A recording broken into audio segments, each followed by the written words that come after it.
Так, жігіттер, бүгін 29 март 2026 жыл мынау Аққозы ауылы, Орал облысы Қаратөбе ауданы Аққозы ауылы, Қоржын село округі. Аққозы село округі, Қоржын ауылы. Мына жерде Нұрлыбайым, көршенім Аққу, жаралы Аққу. Ұстап алған жаралы жүні. Соны қой бағып жүріп ұстап алған екен.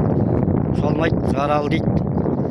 Соны қазір соны үйге апарып, Нұрлыбайдың үйіне алып барып, кішкене жемдеп, нетіп, қарап, сосын сүріп жібермесек, мындай айналада түлкі, қарсақ көп қазір. Мына жерде қой бағып жүреді.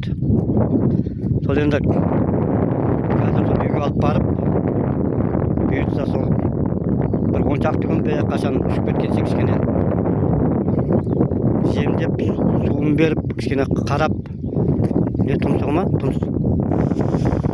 Тұмсығына жара шыққан ба? Тұмсығына жара шыққан. Білмеймін, оған не істеу керек? Ана ветеринар дейді.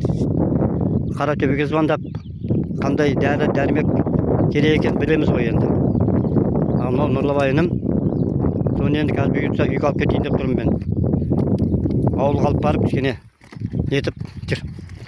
Қапшыққа саламыз да, ана қапшыққа қояйық.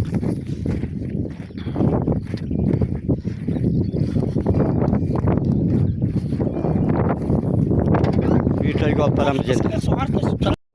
Тып-тыныш кәдімгі машинада жатыр. Жұп-жуас.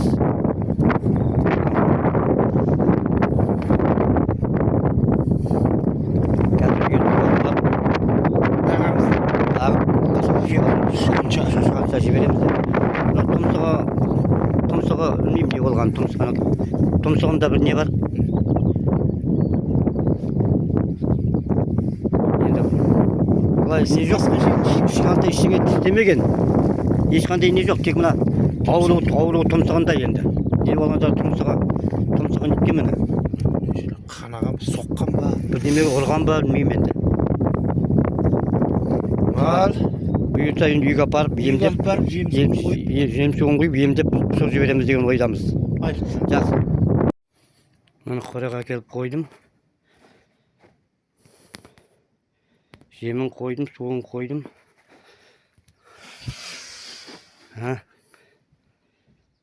Қораға келгесін айбат жегіп жатыр кісіге. Енді қазір